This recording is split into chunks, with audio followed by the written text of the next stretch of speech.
There is a trend among some vegans toward promoting a very low-fat diet for everyone as a way to lower disease risk. They suggest that if a lot of fat is bad, then so is a little. The evidence suggests otherwise. Hey guys! From your lips to your hips, fat makes you fat. The fat you eat is the fat you wear. If you are familiar with Dr. John McDougall, you've probably heard these phrases before. It's a big part of his low-fat, high-carb program, his Starch Solution program, this idea that the cause of bodily fat is dietary fat, the fats that we eat.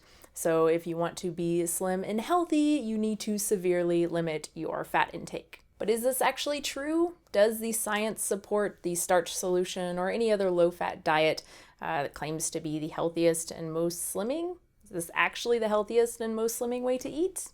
Fat makes you fat. Kind of? I want to start by acknowledging that McDougall is right in terms of fat having a greater propensity for weight gain in terms of calories, because it is more calorie dense. So 1 gram of carbohydrate or protein is 4 calories, whereas 1 gram of fat is 9 calories. So based on this, if we had no other knowledge of how fat intake affects our waistline, it would make sense to conclude that if you want to lose weight, you want to limit the most calorie dense foods. The most calorie dense foods are fatty foods, particularly oils. Therefore, if you want to lose weight, you want to limit your fat intake. The thing is, we do have other knowledge. A multitude of studies have been done on the relationship between weight loss and macronutrient ratios and different diet programs based on different macronutrient ratios from low fat to, low carb. And when these studies are taken together, they simply don't support McDougall's claim that fat makes you fat. Low fat is not best for weight loss. And neither is low carb. According to a 2014 meta-analysis, significant weight loss was observed with any low carbohydrate or low fat diet. Weight loss differences between individual named diets were small. This supports the practice of recommending any diet that a patient will adhere to in order to lose weight. In other words, if you want to lose weight, do what works for you. Low fat, low carb, it doesn't matter. What matters is calories, and any diet that helps you eat less calories will help you lose weight. But what about all the people who get super slim eating low fat, high carb? What about all of the people who don't? If you've been following me for a while, you know that I ate low fat, high carb for a long time. But if you check out my recent What I Ate Today's, you'll see that now I eat quite a bit of fat from avocados, nuts and seeds, and even oils. And yet, I am actually a few pounds lighter eating this way, eating more fat and more protein and less carbs than I was when I ate low fat, high carb. Why? Because I focus more on protein from wheat and soy and other legumes, and I don't make an effort to limit my fat intake. As a result, my meals are more satiating and I'm able to eat slightly less calories. Again, it's all about the calories. Being healthy, on the other hand, is not just about the calories. Low fat is not best for health. But of course, neither is low carb. Low carb diets, even when they lead to weight loss, do tend to raise LDL levels. Not surprising, considering most low carbers get their fat and protein from saturated fat and cholesterol-laden animal products. It's unlikely, though, that a vegan diet with normal amounts of fat or even higher amounts of fat, seen in a low-carb diet, would present the same problem. And there is research to back this up. In this study, vegans ate almost as much overall fat as meat eaters, yet their cholesterol levels and their BMI were healthier. Then there's this study on the Eco-Atkins diet. You may have heard of that. It is a vegan version of the low-carb Atkins program. In this study, the participants ate either the Eco-Atkins, which was 26% of calories from carbs, 31% from protein, and 43% from fat, or they ate a low-fat, high-carb diet of 58% carbs, 16% protein, and 25% fat. The researchers found that not only did this low-carb, high-fat Eco-Atkins diet lower LDL and total cholesterol levels, they actually lowered them more than the low-fat, high-carb diet did. Finally, there is this study referenced in Dr. Michael Greger's video, Low Fat or Whole Foods, where researchers compared meat eaters, vegetarians, low-fat vegans, and whole food vegans, vegans who did not limit their intake of healthy plant fats from like nuts. And they found that that group, the vegan group that did not limit their fat intake, had the lowest risk for heart disease. This makes sense. Not only are healthy whole plant foods like nuts and seeds and avocados great sources of various vitamins and minerals, they also may help reduce our risk for various diseases, including heart disease. For instance, this meta-analysis from 2010 found that consuming polyunsaturated fats in place of saturated fat reduced coronary heart disease events by 19%. This review from 2007 found that not only did nuts not lead to weight gain, but that evidence suggests that consumption of nuts as part of a low cholesterol diet does not affect body weight and may even assist with weight management. In other words, if you want to be healthy, definitely don't eat a low-carb, animal-laden diet like Atkins, but also don't go to the other end of the spectrum and eat a high-carb vegan diet that puts unnecessary restrictions on healthy plant fats. Instead, focus on eating a well-planned vegan diet that includes lots of nutrient-dense whole plants, as well as important supplements like vitamin D and B12, and stop focusing on macronutrient ratios that don't matter. Low fat is not easiest to maintain. Some of you will rightfully point out that the low-fat group I mentioned in the Eco-Atkins study earlier wasn't actually low-fat by many standards, including McDougall's. They were eating 25% of total calories from fat, which is significantly more than what you would get following the Starch Solution program. The same can be said for the often cited A to Z weight loss study that compared Atkins and Learn and Zone and Ornish diets. The people following the Ornish diet, which is supposed to be a very low-fat, 10% or lower percentage of total calories from fat, they were not following an Ornish diet. By the end of the 12-month study, they were eating 30% of calories from fat. All of this brings up a very important point: retention. Low-fat diets are notoriously hard to stick with, and it makes sense. A baked potato with salsa is never going to be as delicious as a baked potato with avocado or with a tasty nut-based cream cheese. A low-fat vegan diet that limits you to starches and vegetables and fruits just isn't as tasty as one that also includes nuts and seeds and avocados and even oils, and it's not as satisfying either for many of us, particularly since many of the low-fat, high-carb vegan diets are also lower in protein. Another issue for another day.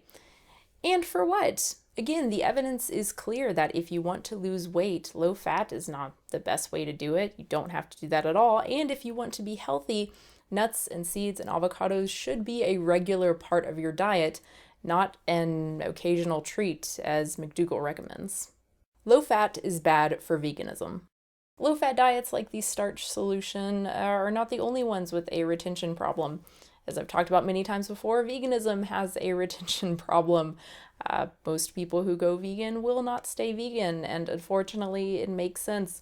Vegan diets, by their very nature, are restrictive. It forces us to give up a lot of tasty foods, a lot of foods that we grew up on, a lot of foods that we love, a lot of foods that everyone we know loves and continues to eat and makes fun of us for not eating. My goal as a vegan activist is to try to show you guys how to make going vegan easier and staying vegan effortless. Trying to make vegan the new normal, as some would say. This is why I, number one, stopped promoting low-fat, high-carb vegan diets, and number two, stopped following one myself. Frankly, I think a diet that puts unnecessary restrictions on healthy plant foods, I think that's bad for veganism. It's bad for our health because it keeps us from eating healthy foods and may leave us craving unhealthy foods. It's also bad for the environment and the animals because it makes it harder to stay vegan and even easier to go back to eating unsustainable and cruel animal products. Who the fuck am I? Dr. McDougall is a doctor, an actual doctor, and I am just a girl on the internet with a philosophy degree. It's a fair question, but To be fair, I am just restating the evidence. I am just relaying what other experts have said. People like Dr. Michael Greger, also a doctor, and registered dietitians Jack Norris and Jenny Messina. And yes, Dr. McDougall is a doctor, but it doesn't mean he's infallible. Too often we hear outdated information that is ego-based and supporting old theories that have been proposed. These include extremely low-fat vegan diets without nuts and seeds, or centering one's diet around white potatoes or white rice. This is just not the best science-based advice. We can't just come up with a hypothesis and only stick to the evidence that supports it and ignore all the compelling data. It is a disservice to the people that depend on you for proper information, and some of those vegan authors have done that. Unfortunately, I think this is what McDougall has done. He created this hypothesis, this fat makes you fat idea. He designed a program from it. He built a business around it, and it's simply not true. And yet he continues to promote this heavily restricted low-fat diet, even though the evidence is clear that such restriction is unnecessary and very likely less healthy. But low-fat works for you? Cool. But just because it works for you now doesn't mean it will forever, or that something else wouldn't work better. Again, talking about myself here, I did fine on a lower fat, high carb vegan diet and was able to keep a healthy BMI and waist circumference on that diet.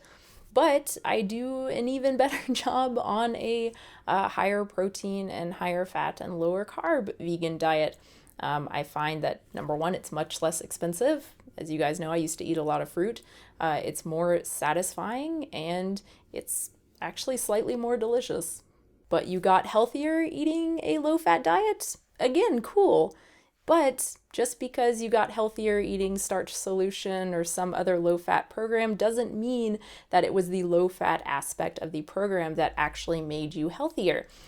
Maybe it was the fact that you are no longer eating lots of saturated fat and cholesterol. Maybe it's the fact that you're eating way more fruits and vegetables. Maybe it's the new exercise routine you started. Maybe it's all three and has nothing to do with the amount of fat you consume. To be clear, I am not at all chastising anyone for eating a low-fat vegan diet or saying that you're bad for veganism or anything like that. If it works for you and you like it, cool, awesome. All I ask is that you extend the same courtesy to the rest of us, and please recognize that just because lower fat works for you doesn't mean it will work for everyone else. Science says so. That's it, guys. Thank you so much for watching. I really hope you enjoy this video. I have a feeling I may get some not nice comments, slightly negative comments. I know there are lots of McDougall fans, fan of the Starch Solution program, people who follow the program, who watch my videos. So yeah, if you're still watching and you're not angrily typing on your keyboard yet, I would just ask that you look at some of the information for yourself. Look at the stuff that Michael Greger provides. He has a lot of different videos on fat, particularly on the benefits of nuts and seeds, from everything from, again, obesity to like erectile dysfunction. Really interesting video on pistachios and erectile dysfunction. Check it out. Also, Jack Norris has, I think, a few things on fat intake I'll put in the description. Jenny Messina has a couple different really good articles on fat intake and has some more information in the comments as well that I highly recommend. Again, I'll put that in the description. So try to be a little bit open-minded, and I will do the same. So, of course, if you have any comments or questions, please put them down below in the comment section. And if you want to subscribe and you're not subscribed, then subscribe. That's cool. And if you want to support me, I'm running out of breath, you can do so at patreon.com/unnaturalvegan. Thank you so much, guys, and I will have a new video very soon.